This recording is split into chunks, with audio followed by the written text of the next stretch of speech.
Welcome, everyone. It's Wednesday, July 13th. Good episode for you. I have terrible lighting today, apparently. Not looking great. There we go. Got our slide up to get us started. I had quite a few folks registered today, so we'll take a few minutes. Those folks roll in, unwrap their sandwiches, get their salads ready.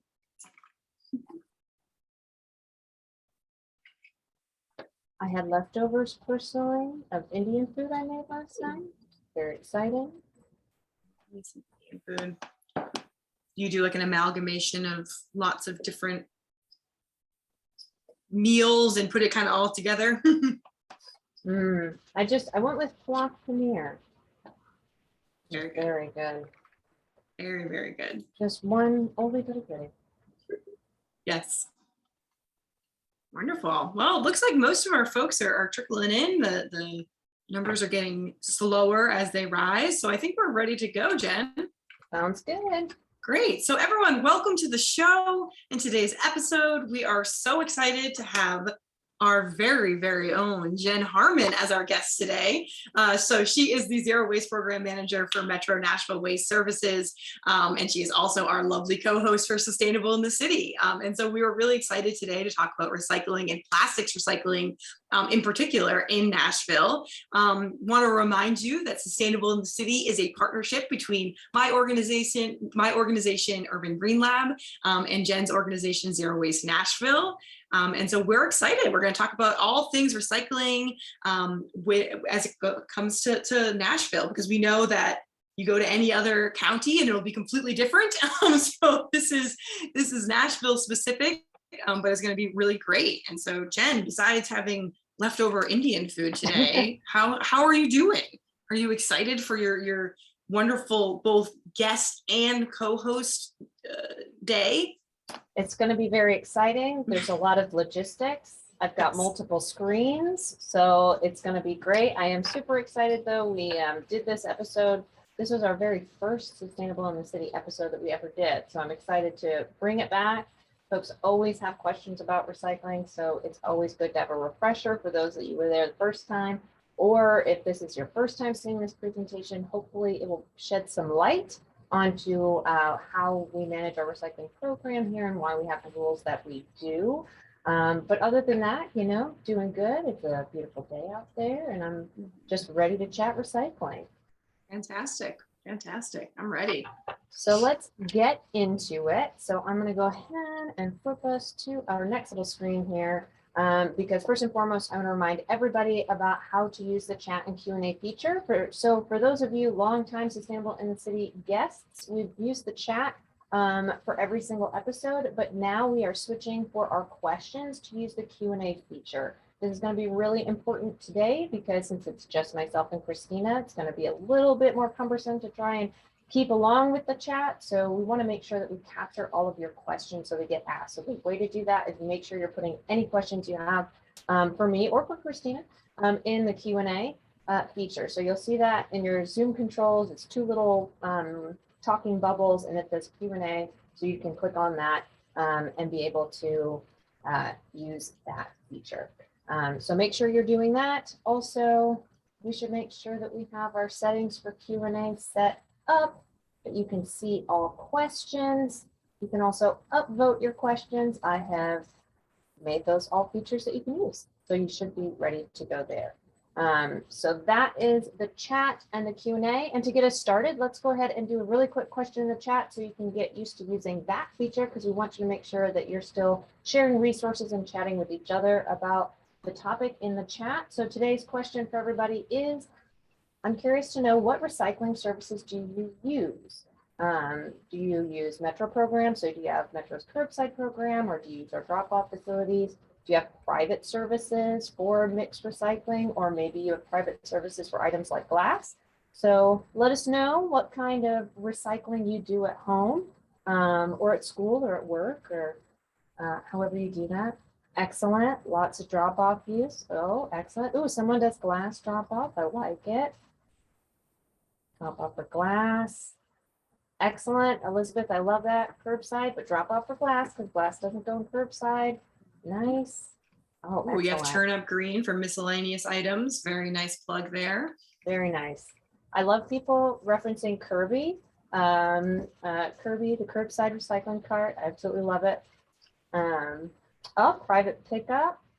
Oh, it includes glass. Interesting. All right, so as you can tell, there's a lot of folks that are in the metro area that use our services, and then some folks that are out in the GSD, the General Services District, so they're using some different services. Very exciting. Looks like everybody is familiar with the chat, so you are good to go.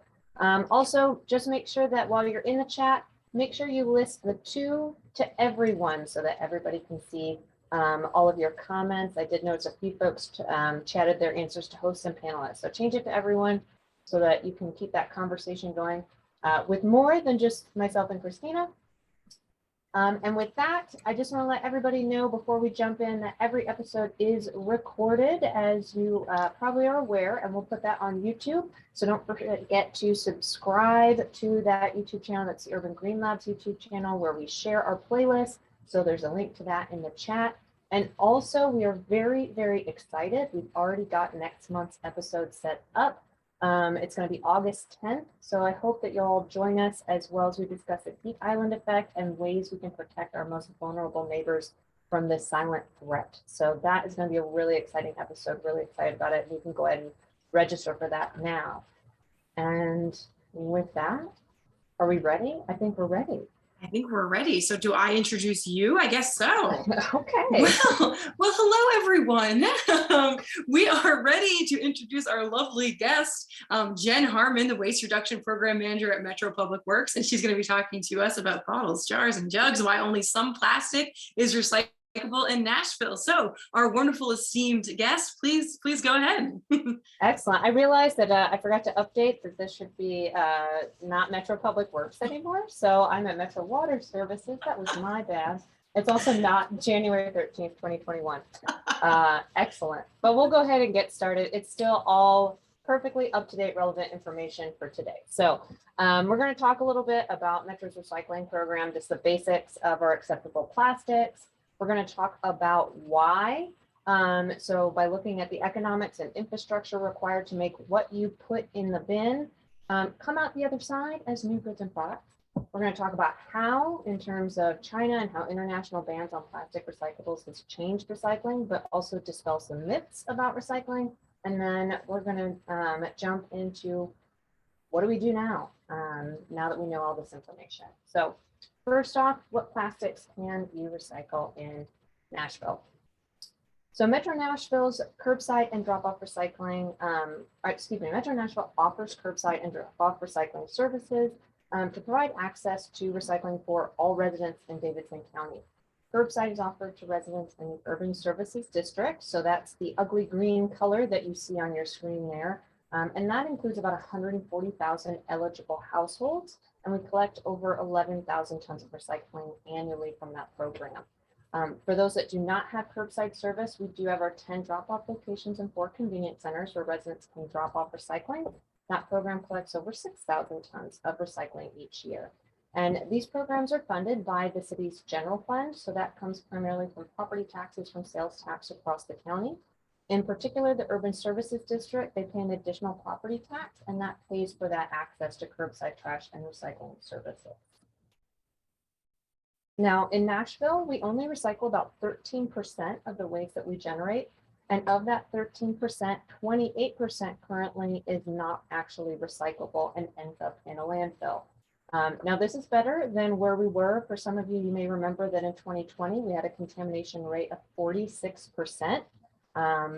But we have moved that down to 28%, but ultimately we can do better. And we still have a ways to go to get us to at the national average. And then ultimately we want to work towards having, the best that we could do would be having a 0% contamination rate, but we want to get below that national average. Now our recycling program accepts paper and cartons, cardboard, food and drink cans, and plastic bottles, jars, and jugs in both curbside and drop-off.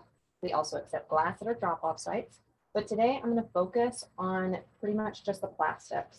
And for our acceptable plastics, so bottles, jars, and jugs, these are all containers that have a neck and a cap. That's a great way to know that they fit in our program. So plastic bottles are things like water bottles, soda bottles, shampoo bottles. They have a tapered neck at the top and a cap that screws on or snaps on. Plastic jars like mayonnaise or peanut butter jars, spice jars, or even large plastic coffee containers, like a Folgers jar. These are containers that have a wide neck with a cap. And jugs, such as milk jugs, juice jugs, or detergent jugs, again, they have a neck with a cap, but they also have a handle. So these are the only plastic items that we accept in our recycling program, and that's curbside or drop off. It doesn't matter what color it is, as long as it's a bottle, jar, or jug. And these containers should be emptied, rinsed, set to dry, and put the cap back on before you put them into your recycling.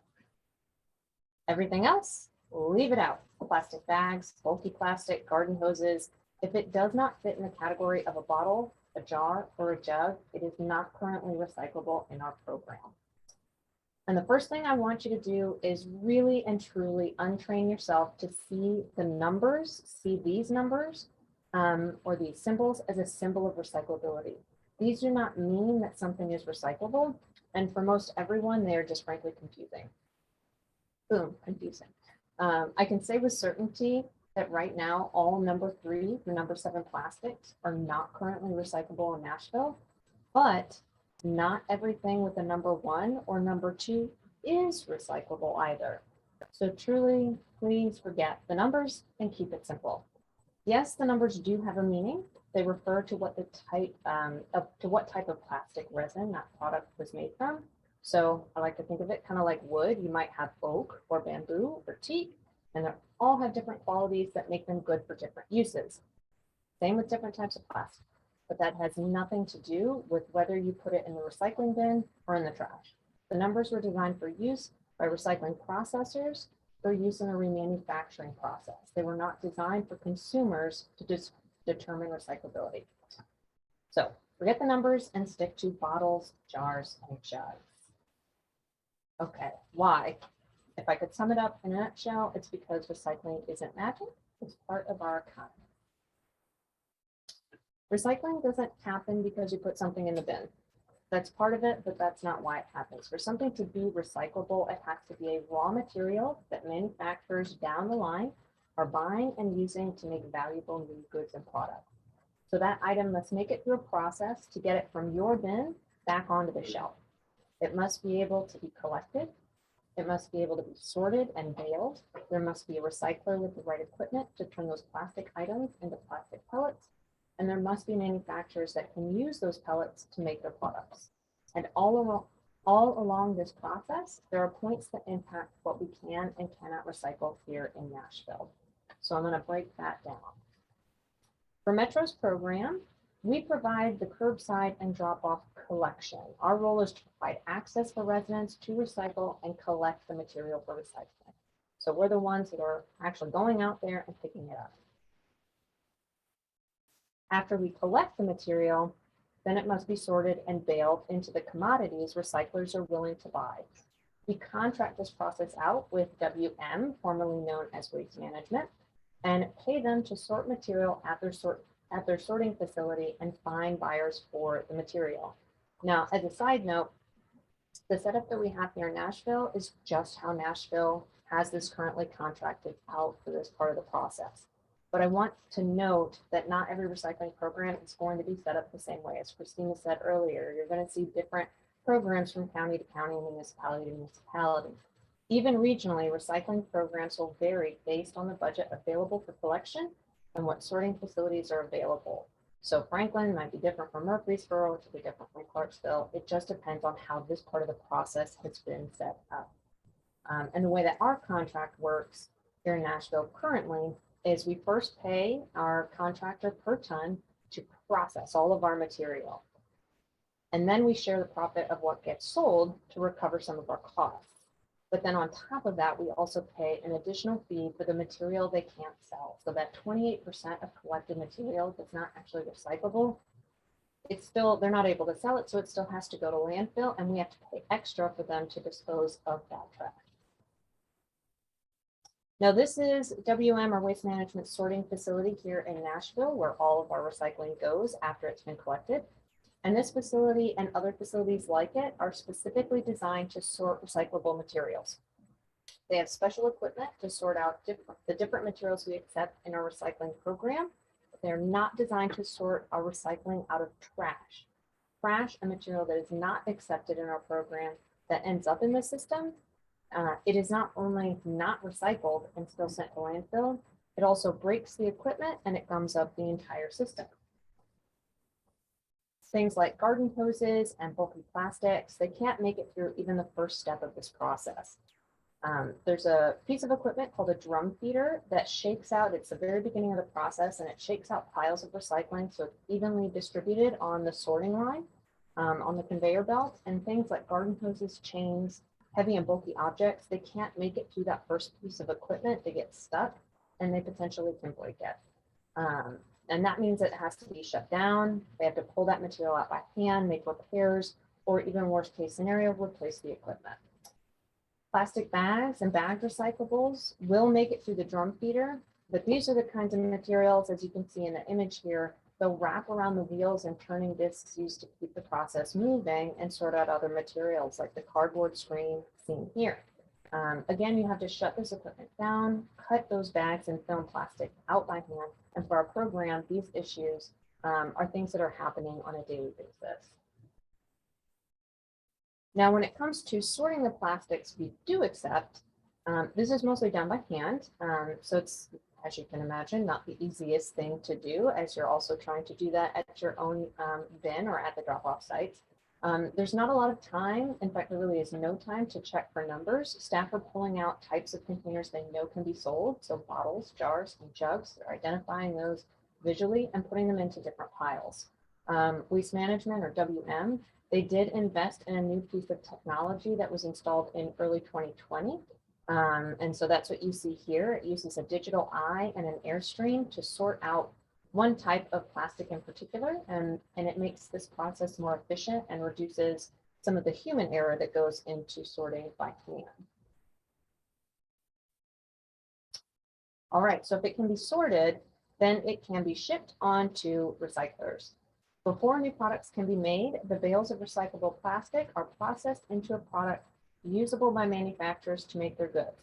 That's where recyclers come in. They do the work of chipping up plastic containers, melting them down, and turning them into the pellets that you see here. Our contractor, Waste Management, is responsible for finding these recyclers that will buy the recyclable material. Now, luckily, we have a very robust recycling industry here in the Southeast. This map shows all of the recyclers that buy bales of plastic recyclables and all of the companies that buy the recycled plastic pellets for use in making their products. So you can see there are a lot of options. KW Plastics, the one that I've highlighted shown here, is a company that we know a lot of our material is sold to. And as you can see, they buy bales of #2 HDPE plastic to turn into plastic pellets. But they don't recycle every type of plastic. Each one of these recyclers is going to have different types of plastic that they specialize in recycling. And that requires our contractor to find a recycler that is recycling the types of plastic that we can collect and they can sort. However, not all materials are made the same, even if they're made from the same type of plastic. How complicated is that? A plastic bottle and a plastic produce container, for example, they're both made from #1 PET plastic, but they are made differently with different chemical additives, and so they need different equipment to recycle them. That's why you might be able to recycle both of these items in California, but we do not have recyclers in the Southeast with the right equipment to recycle a produce container. So we only accept #1 plastic bottles currently in our program. Now, once the plastic is turned into pellets, we get ourselves to the back end of this process where we're starting to close the loop. And what was once your bottle of soda is being sold to a manufacturer that will make that recycled plastic into something like carpet or clothing and other goods. As a manufacturer, you are looking at two main questions. Can I use this plastic to make my product? And does it make sense financially to use this plastic product? Now, because plastic degrades when it is recycled, it can't be used for as many goods and products as brand new plastic. Manufacturers look at the characteristics of recycled plastic, such as strength or resistance to heat, and ask, can they use it to make their product? Color is one of the biggest qualifiers of whether a manufacturer can use a recycled plastic versus a new plastic. And my favorite, or perhaps most frustrating example is Tide. The signature orange of a Tide detergent container, when recycled with other number 2 HDPE plastic, emits a gray or black plastic pellet. And Tide cannot then make their signature orange from those gray and those black pellets. So even though they created the container that they say is recyclable, it will not buy back the recycled plastic that container produced. So there has to be a manufacturer that can make the material work for their products, and it's simply not as versatile as new plastic. Recycled plastic, so again, not only has to compete with the versatility of new plastic, it also has to compete with the price. And unfortunately, new plastic is cheaper than recycled, especially right now, since there is not any policy requiring that companies use any certain amount of recycled content in the products or packaging that they make. The market for this material comes more from manufacturers and companies that have a commitment to sustainability. Now, one example of how this process is working effectively for Nashville and in the Southeast is a company called Mohawk. And a lot of our plastic goes to Mohawk to become carpet. So I have a quick video that sums up this entire process and shows how your plastic bottles become carpet. And I need to make sure that I'm sharing my sound. So let me jump. Okay. Christina, stop me if you can't hear the sound. There it is.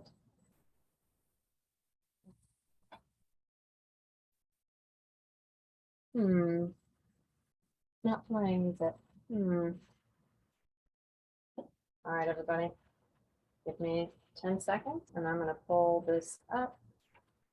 I don't know why I tried to share it.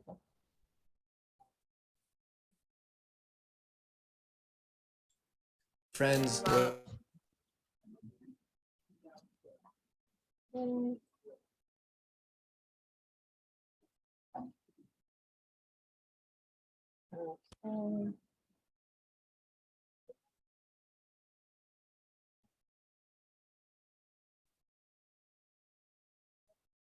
Okay.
Get rid of that.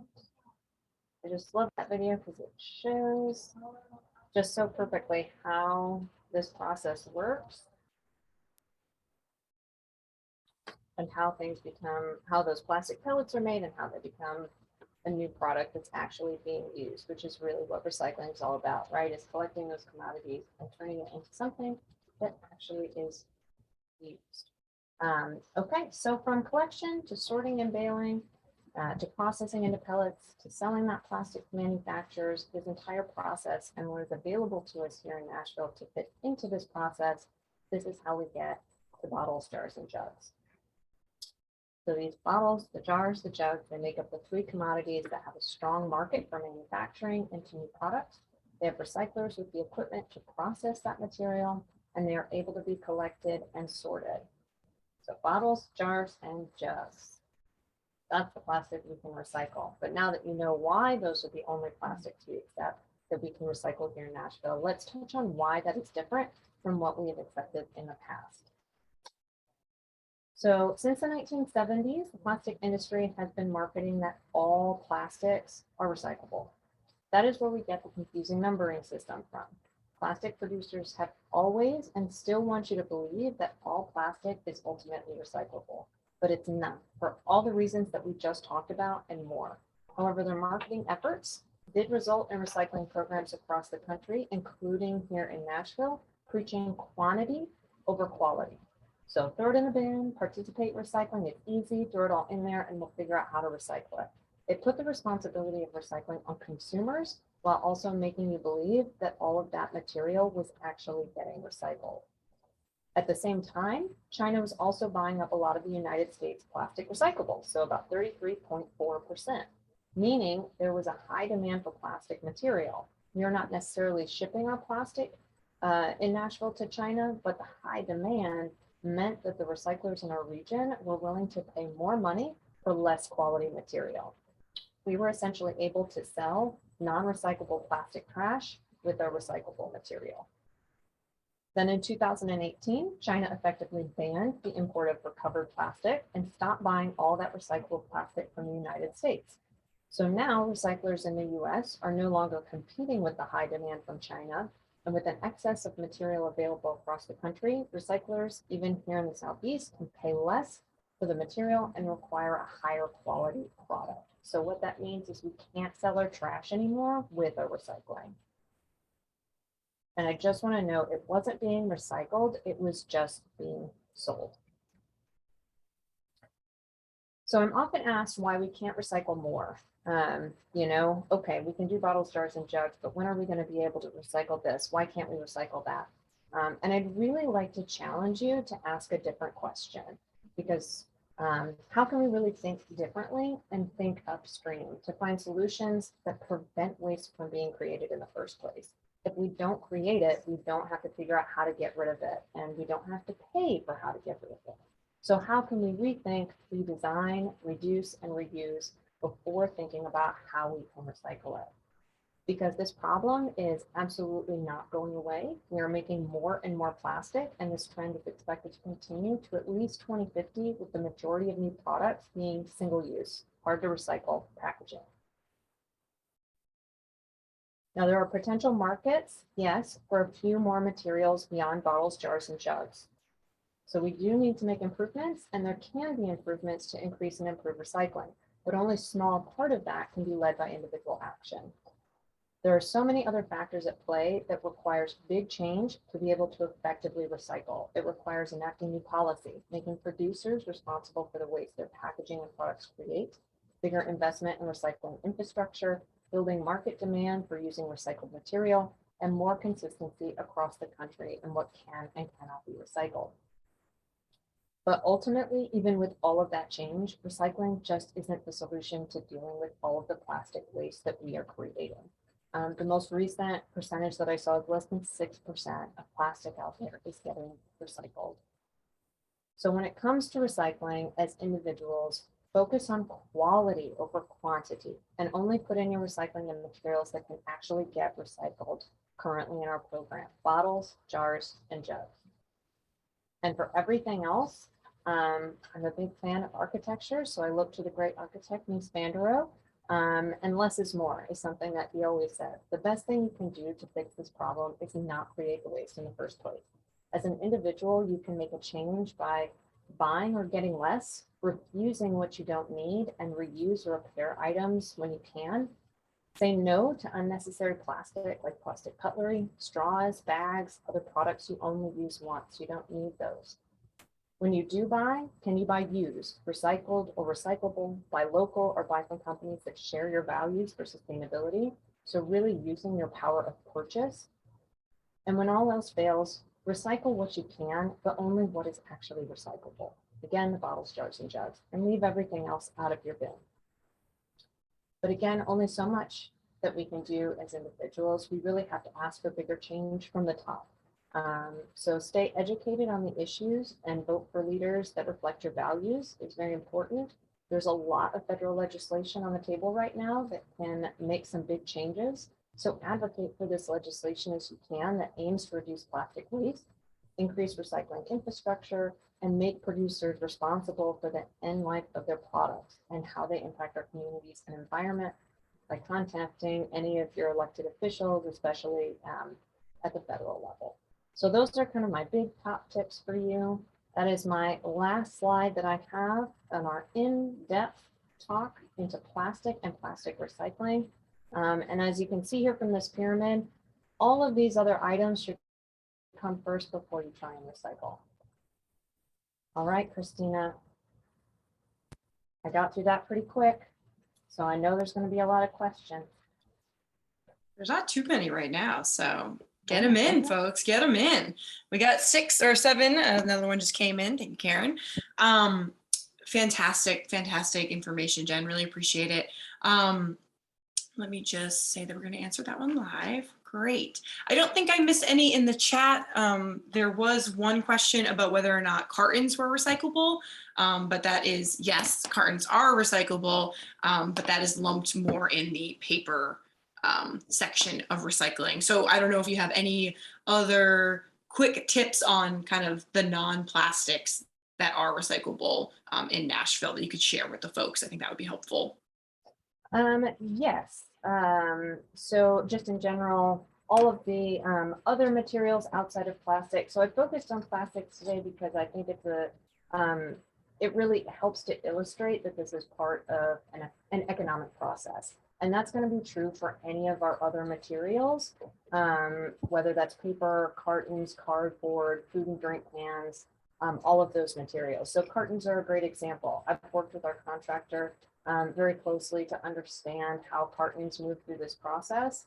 I've listened to webinars, been to conferences, and as far as I understand a carton, they can sort it at the facility, and then it can also be broken down, and the paper and the fiber that's in there can be extracted at a paper mill, which means that it's getting turned into new goods and products. I will say for something like a paper carton, it's going to a paper mill. It's not going to where it's going to be recycled with a recycling plastic. So the plastic cap is pretty negligible, and you can either leave it on or throw it in the trash. If you've got mixed materials, if you're recycling paper and that's where what bin you're putting it in, know that the paper part is what's going to be recycled, not so much those plastic pieces that might be associated with that material. Another good example is something like tinfoil that we used to accept. Again, this goes back to really trying to understand the process of these materials and really understand and be able to be transparent with you all, our residents, in terms of knowing where this material is going and knowing that it's actually getting recycled. And if you've ever been like me and accidentally set a piece of tinfoil on your stove that was on, you'll notice that it just kind of burns up. It actually doesn't melt because there's not enough aluminum in it for it to be recovered. So even if you put aluminum foil in your bin, when it gets down the line and gets to the smelter that does the process of melting that material, it burns up. It doesn't actually recover into usable aluminum. And so it's just filler space for those bales that are going out. The smelter doesn't want it. Our recycler doesn't want it. It's not actually getting recycled. So we just say leave it out. Thank you very much. I am seeing some folks potentially asking questions in the chat. If you want to get the question answered by Jen, please put it in the Q&A just so that we can keep these straight. We now have 11 questions and counting that we're going to try to get through. So I just want to make another announcement. If your question is only in the chat, it will likely not get answered. And we will do our best to move through the ones that are in the Q&A right now. Okay, so just put it in that Q&A function. And then also Ed asked, is there a way to copy the chat so that we can get the links? Will the chat be sent out at some point? Will the slideshow? Jen, I'm not sure, are you comfortable sending the slideshow? Oh yeah, absolutely. Okay, great. So we'll send the slideshow. We also have been sending the chat as an attachment, but we are no longer going to be pulling resources from the chat. So that was actually a good question from Ed. So we will be putting the chat up on the email when I send that out. But just for the future, we're only going to be sending out resources kind of linked in that email that either ourselves as the hosts or the guests have actually shared and kind of vetted. So the chat is really a wonderful place for you all to kind of connect in a casual way. And we will be sure to add that to the email so you can go back and look through the conversations that y'all had. So thank you everyone who just put in your questions for us to answer. So let me just get on through here and just say I'm going to answer all these live. Y'all are really now coming at us with questions. So these, I might not be able to do what I usually do, which is lumping them together. So you might just need to kind of rattle through these. So some questions I will try to do a little bit of lumping. A lot of the questions are kind of around how you need to prepare the materials before you put it out for recycling.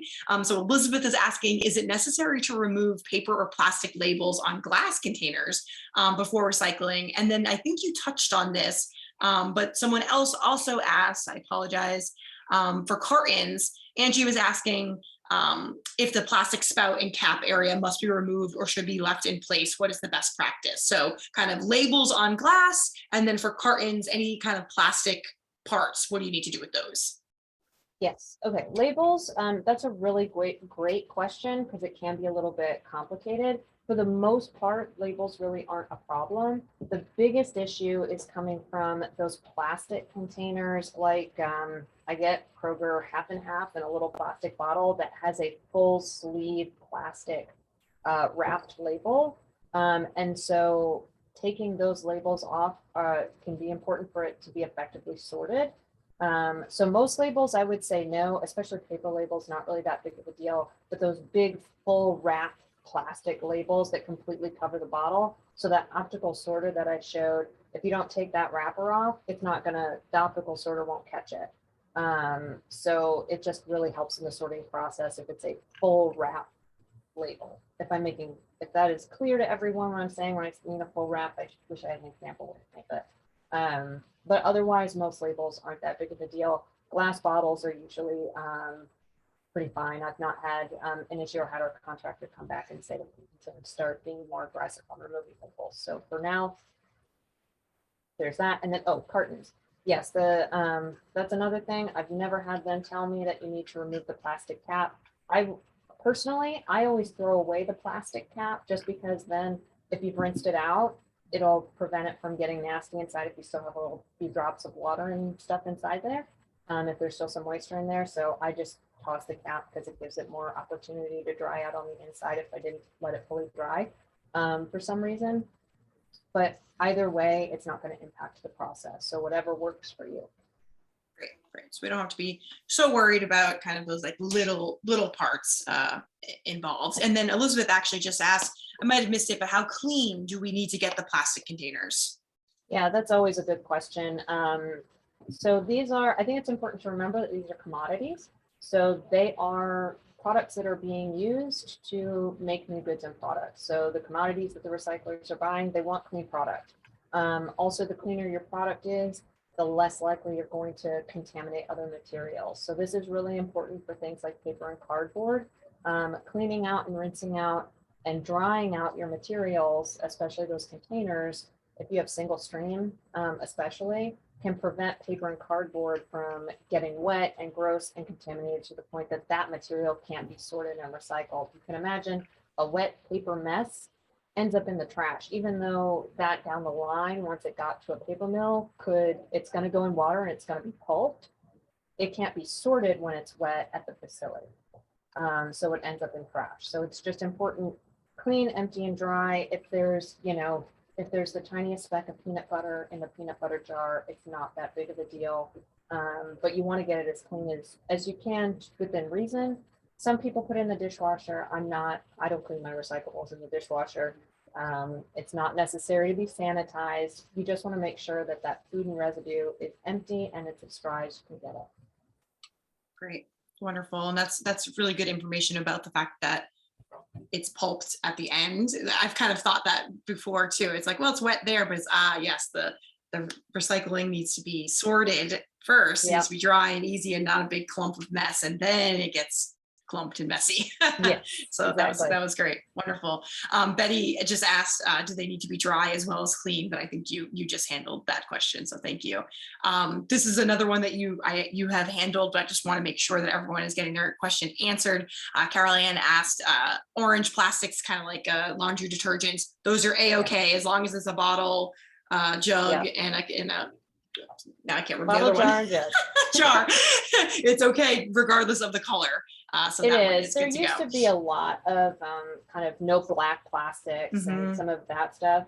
But at this point, there's so many colors. So now what they do is they sort the colored from the natural. So for example, your milk jug will be sorted from your Tide detergent container, and the milk jug is going to sell for a higher value than your Tide container. So there's still right now, there's materials that are being made from that kind of darker plastics and colored plastics that turn into those grays and black pellets.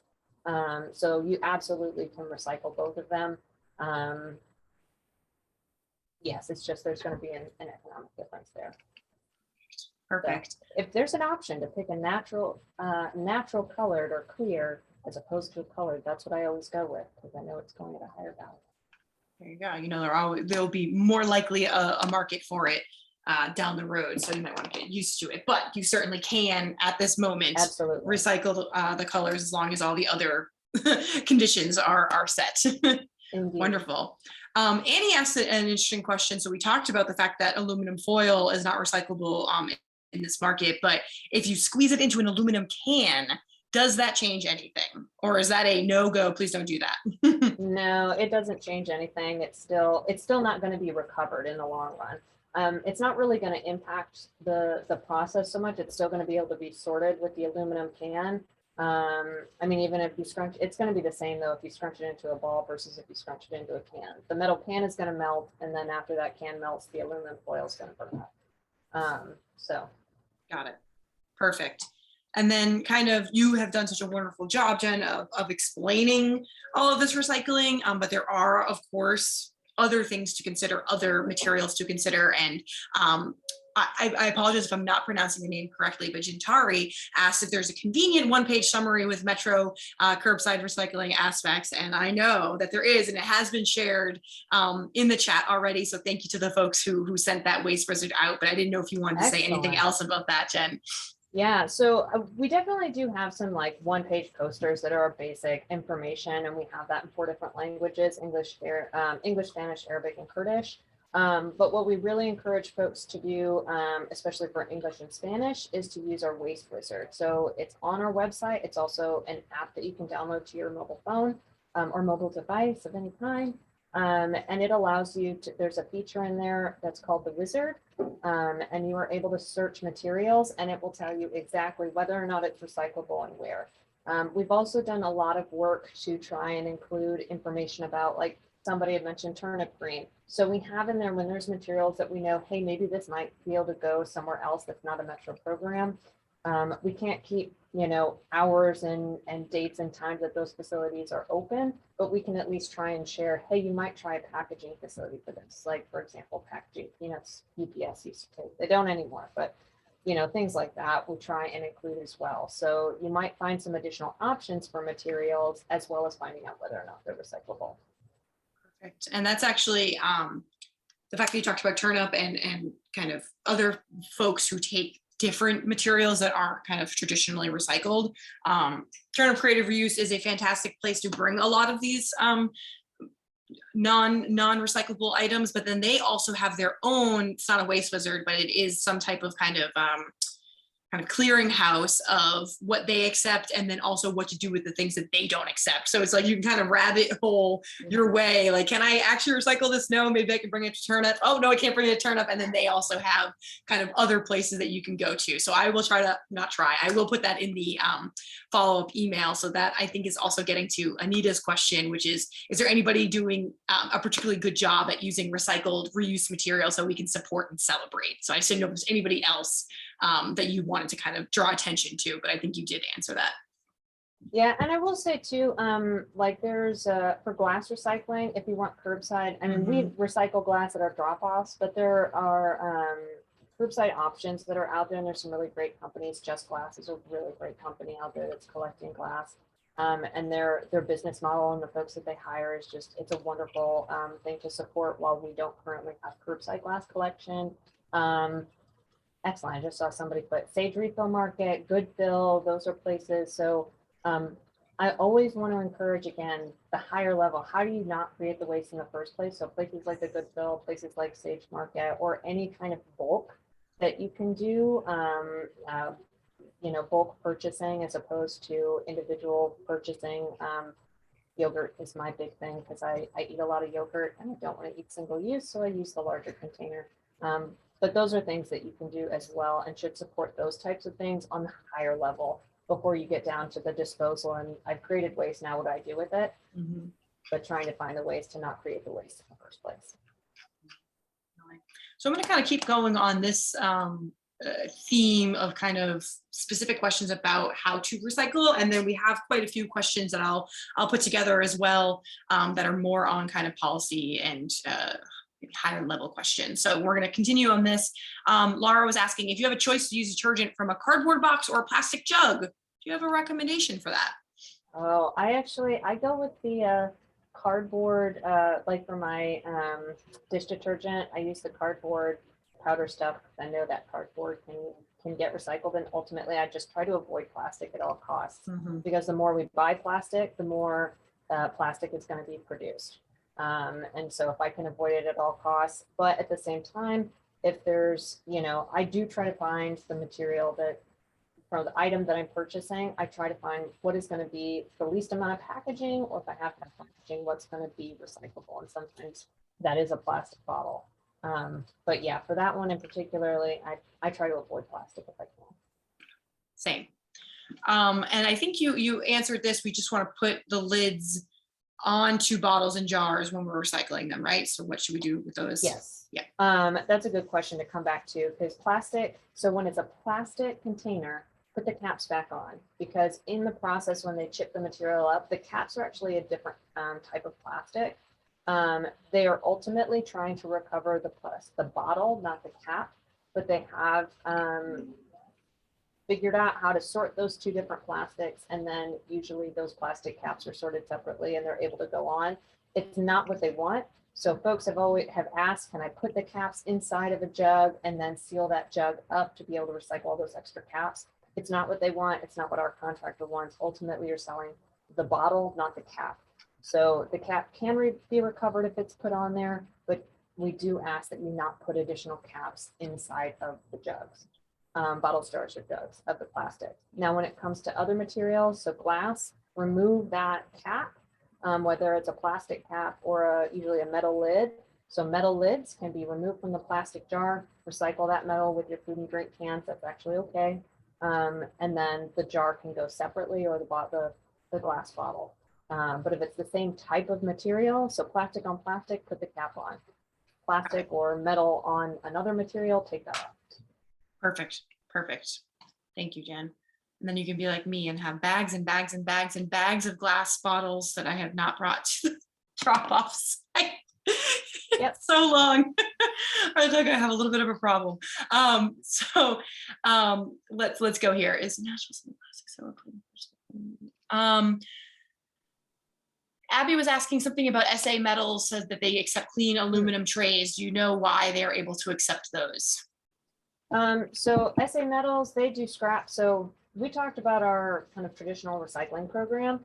All metal is highly recyclable and it's valuable. So we accept, for example, scrap metal. So anything that's metal that you can't put Now, not teeny tiny staples or things like that, but any kind of scrap metal type, even like baking pans and things like that, we can accept in our scrap metal because SA, which I think is formerly PSC metals, they'll take all of those different items and they can sort them between ferrous and non-ferrous and all of that. And they melt it down and send it off. I don't know the process all that intimately in terms of who they're sending their material off to. But they're in the business of being able to take scrap metal. And so if it falls into those categories of just being scrap metal, I mean, we can send them bicycles, which, you know, sporting equipment, lawn equipment, things that do have other parts on it.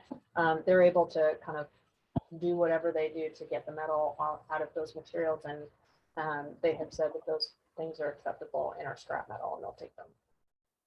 So beyond that, I couldn't tell you why they can take an aluminum baking pan. I just know that they can, and they take a whole lot of other stuff as well, because they work with a lot of recyclers. She just put a clarification that she was actually talking about those like single-use aluminum trays. So I don't know if that changes your answer at all. Oh, no, you couldn't put like the foil type is probably what you're talking about.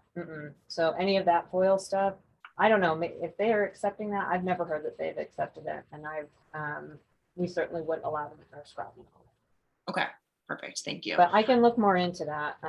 But as far as I know, they're a separate contractor than our recycling contractor. So they take our scrap metal, but Waste Management does our other stuff. And I don't know exactly where they send their aluminum. Okay. They actually did use PFC in the past. But anyway, I can do some more investigation.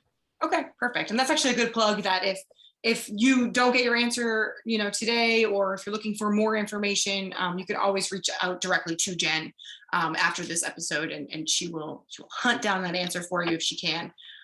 Just in the sake of time, I want to make sure that we do get to some of these other kind of larger overarching, wow, my Boston accent came out, overarching questions. So I'm going to go back up to the top. So Keith was asking, any plastic recycling paver and brick startup assistance available in Metro? Not actually totally sure what that is, but if you know of any recycling paver and brick startup assistance.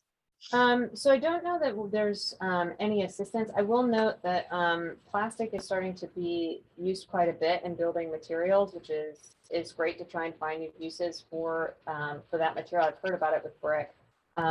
We do have a full-time staff member that is dedicated to construction, demolition, reuse, and recycling. Our focus is really trying to identify ways that we can move towards policy to require better practices on the construction side. But I would love to get your contact information and put you in touch with our employee Rockwood. Yes, Lincoln, they take a ton of stuff out there. As well, they do construction materials. He might be a great contact. So yeah, if you want to contact me individually, and we can kind of chat, and I can put you in touch with some contacts that might help you. Perfect. See, she's already on the hunt for you. So you mentioned policy. So why don't we kind of dive off of that a little bit? Yours and mine favorite question about bottle bills. You know, are bottle bills cost effective on recycling in Davidson County, and kind of if you have any other insights on bottle bills. I wish Sharon Smith was on this call. She loves to go off on bottle bills. But they're a complicated thing. It's actually something that's been tried over and over and over again in the Tennessee State Legislature. Almost every year it comes up. But the issue that you have with most bottle bills, pretty much all bottle bills, is that you have the bottle manufacturers that are lobbying against you for those containers and for those bills. They don't want those to go into place. And so it just is incredibly difficult to move those forward. Absolutely, it falls under that extended producer responsibility type of legislation. We're starting to see across the country in some areas larger, more broad extended producer responsibility. So going beyond the bottle bill to other packaging materials to require that these producers do better. We've seen that in, I think, was it Maine was a recent one, of course, California. So this type of policy is important. I would love to see us move towards that greater EPR over a bottle bill, just because it does encompass more packaging materials. But ultimately, bottle bills, yes, they can help. There's absolutely, you'll see a state that has a bottle bill versus a state that doesn't. It allows, they're collecting more of that material than you would in a state that doesn't have one of those, that doesn't have that policy. So it's, however, we are in the state of Tennessee. It's a difficult thing to try and move a lot of something like that forward. So yes, they can be effective. There's a lot of things to think through though, and how we can, I would love to see, like I said, extended producer responsibility on a broader scale rather than just focusing on bottles that may end up, even if we were to put something in place, who knows how much that's going to get cut by the bottling industry to meet their needs as opposed to the environmental needs that we're really trying to focus on and push towards. And I know, quick 2 cents. yeah, right. And I know someone also actually asked specifically if we knew of any legislation that was moving forward with extended producer responsibility in Tennessee.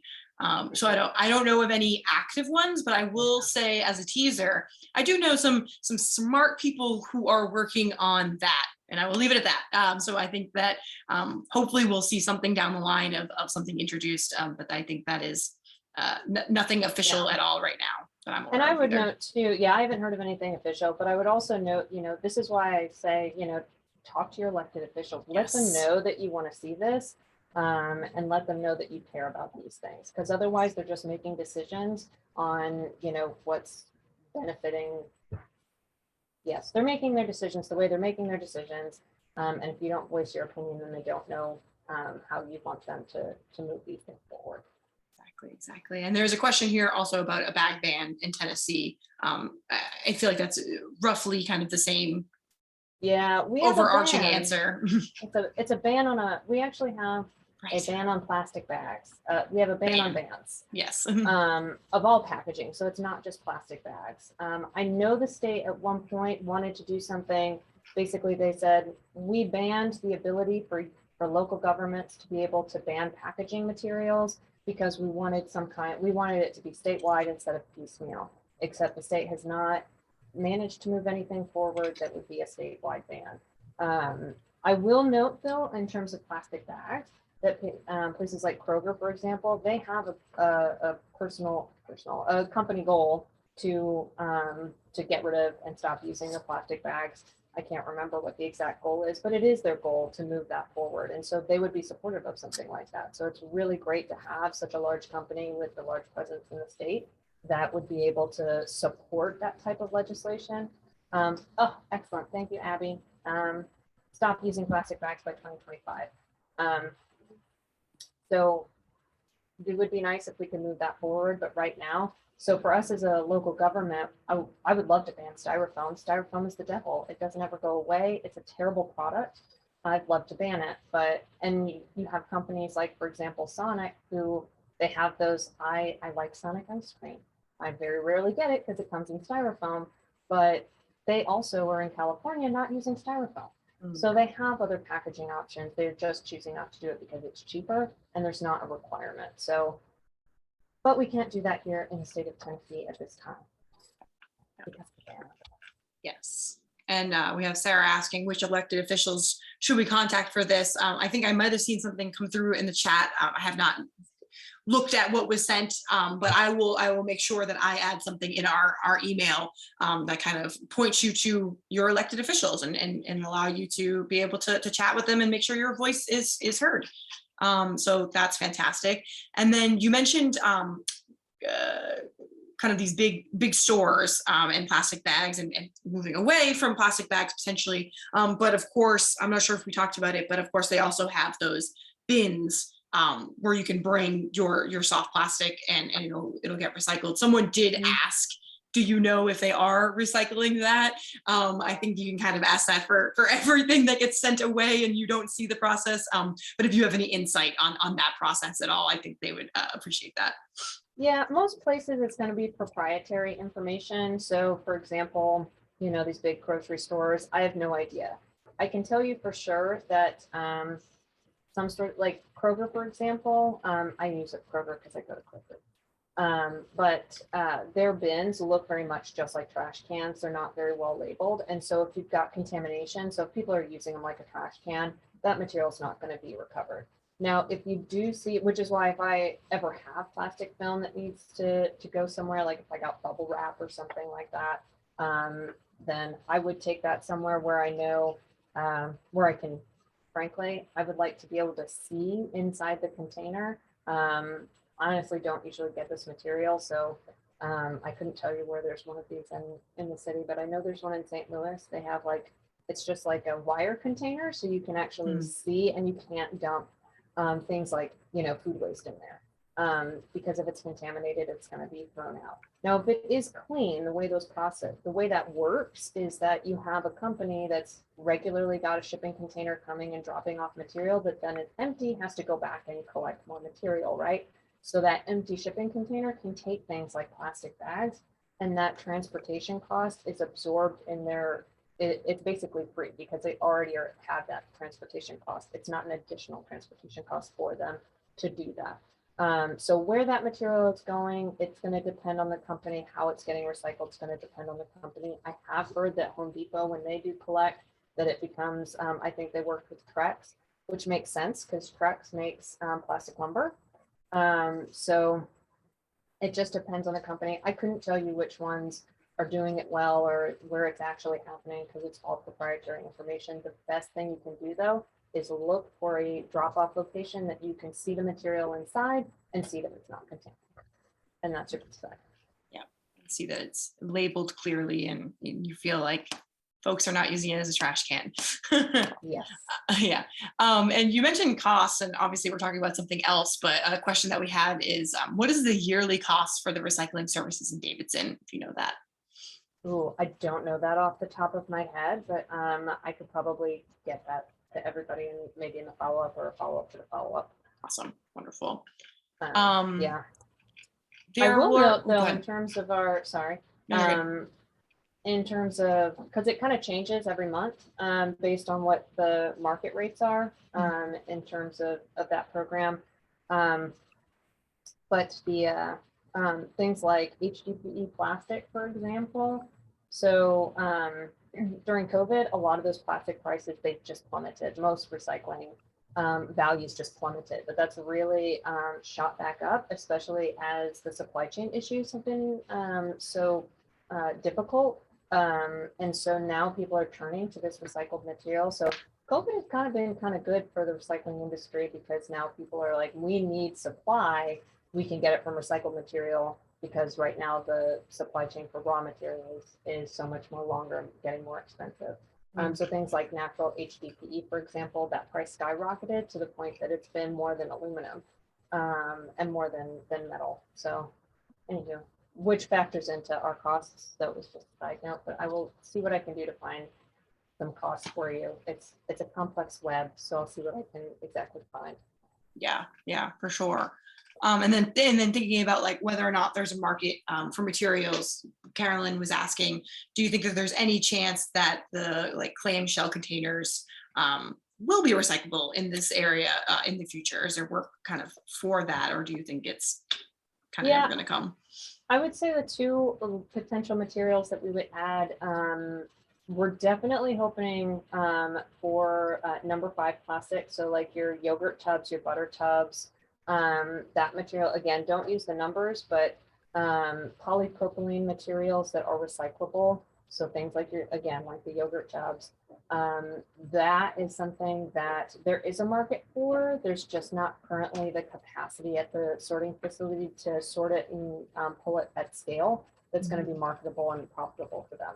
So we are working with them to work in that direction. I see that coming. They're making upgrades to systems to, they know that we're going to have to move in that direction. And that's a potential market that they can capture. So, they want to make money too. So I see that as a potential. In terms of the clamshell containers, I would say that we'll likely see the potential for more chemical recycling, which I don't necessarily love, but it's kind of a newer technology. So the process that I talked about today was chipping plastic down, melting it, turning it into pellets. Chemical recycling is breaking it down its chemical properties, which is a lot more complicated. but that is a new technology that's being explored. And I believe Eastman Chemical is looking at building a facility out, or started building a facility out in Kingsport. I don't know if it's something that we would have access to or not. But there is potential for that to be something that comes online. Chemical recycling is kind of a hot topic in the plastics recycling world, as we need to find and support more of this recycling infrastructure here domestically, since we aren't sending things to China, and even when we were, it was a whole bad mess of badness. So there's potential for those two materials, but again, I would love to see us move away from some of that packaging if you can. I did see something pop up about where you can find some of this produce that doesn't come in a clamshell container, like strawberries and things like that. And honestly, the only places I've seen have been at farmers markets, and even then they still sometimes, a lot of times, come with plastic. Mm-hmm. That's why sometimes But they'll take you it gotta back. realize you live in a system, and Yeah. you gotta push And that system. I will say I got some blueberries from the farmers market, from the East Nashville farmers market a couple weeks ago, and I was able to pour it into my own container and give him back the plastic, and they were willing to take it back and reuse them. So I would recommend, if you can do that, that's also an option. That's cool. You would like to see that type of thing. It's like, if you need it, take it. If you don't, we'll use it for another person. Laura was asking kind of similarly, is there a plan to someday pick up yard waste and compost curbside? So yard waste is already across the county, we pick up quarterly. So all of your brush or bagged, yard clippings, I say, grass cycle, leave it on your yard. It's good for your yard to leave it there rather than bagging it and putting it out for collection. But we do collect all of that. Well, actually, NDOT collect all of it 4 times a year. I know that there's probably interest in increasing that, but I don't see that timeline or that frequency increasing anytime soon at this point. But I'm not NDOT, so I don't necessarily want to overspeak, but so we do collect that. Now, compost, yes, it is absolutely a goal. In fact, it's a big goal of ours to try and address food waste, since food waste going to landfill is what's causing the major cause of methane gas in landfills, which is an extremely more powerful greenhouse gas than carbon. So it is a huge focus of our zero waste master plan. Construction, demolition waste, food waste are 2 huge areas for us. Trying to get there is just like recycling and all of the infrastructure that we talked about. It's complicated. There has to be able to be collected. Somebody has to be able to process it. Right now, there's one facility out in Ashland City, compost company. We work with them, love them. They're the only game in town right now, really, that's doing, that has a commercial composting facility. And if we started collecting all of Nashville's food waste, they couldn't handle it. So we've got to put some of those pieces in place to be able to do that, but it's 100% a priority. And we're hoping to maybe do some pilot programs in the kind of near future to help us better understand what we do need to be able to manage something like that. That's great. Oh, I would love to have curbside composting. That's one thing I didn't have it in New York because I wasn't in a neighborhood that had it, but I worked with it, so I knew it was there. Ed asked a really nice question about kind of 2 questions. What are the main contaminants making up the 28% of contamination? I can probably guess that a lot of it is plastic bags, but would sending a reminder postcard to all of the addresses on the truck routes be cost effective? Or maybe having an employee, he says, an entry wage, not driver's wage, walking the route as a truck does, have that person affix a peel off sticker on the tops of containers as they're emptied. I've definitely seen that in other cities. Or would this cost more than the savings projected by having less contamination? So what is that main contamination? And then kind of, is there an outreach component to reducing contamination, and how would that look? These are all excellent. So it is my goal for us to start doing more regular, and by regular, at least annual mailings for recycling. We did a couple, I don't remember if we did them in 2021. No, I think we did, because we had the rewrite. Okay, anyway, we've had a few postcards come out recently over the past couple of years. COVID screws with my brain in terms of our timeline, but Yes, absolutely. I think it would be helpful. And we do want to do at least an annual mailing that reminds people of what they can and cannot recycle to our, to anyone that currently has a recycling cart. In terms of the oops tagging, we had a very brief program in which we were able to do some oops tagging, but we had one person out there that was doing it and they couldn't even remotely come close to getting to all. We have 140,000 eligible households. That's growing because we've just annexed some more areas into the urban services district. And we have 110,000, well, more now than 110,000 current recycling customers. So to do an effective oops tagging program really requires a team of folks and out there every single day that there's routes going on. It takes a lot of coordination, a lot of logistics. It's 100% something I'd like to see us do. And we've talked with folks like the Recycling Partnership. We've been able to work with them to get grant funding for things for education. For example, we've got some current funding from them for education for things exactly like those print postcards. We hope to be able to do an oops tagging program with them once we go to every other week recycling at the point that we get there. Of course, with trash delays, everything just has kind of really been pushed back, but yes, 100% those things are effective and we'd like to do them. Postcard, you should see within the next year. And then the other thing was the major contamination. So while plastic bags are a huge problem for contamination, contamination is calculated by weight. So a lot of so plastic bags are an issue because they mess up the system and then they have to shut it down. So that impacts our initial processing cost. So so while it's not maybe a huge part of the percentage, it is a big part of the problem financially. Excuse me. And then, but in terms of the overall percentage of material, we're seeing a lot of bag recycling. So people just putting everything in a bag, and when it's in a bag, you can't sort it. So they pull it off the line because they also don't know what could be in there. So not only can it not be sorted when it's bagged, it could pose a danger to the staff. So it gets pulled off and it just goes to trash. It could, if they can see, if it's a clear bag and they see it's all clean plastic bottles, they're going to do their best to break that bag open, but it's not effective. And that's not what those staff are there for. They're there to get anything out that can't be recycled and can't go through the equipment. So those are kind of the big two issues that we have. But then also we've just seen an increase in just weird stuff. Construction and demolition debris that's going in. We've seen a lot of textiles, people using their bins for thinking it's like a clothing drop off or something. I'm not quite sure, but you know, some of those other kind of weird things, not this past year, but the year before, I pulled out a giant chunk of concrete, a car radiator. Last year I pulled out a vacuum cleaner. I mean, all of these types of weird things that people are putting in there, that causes the kind of higher percentages. But then bag recycling and plastic bags are huge issues. Perfect. Well, we are coming up on that 1:15 end time.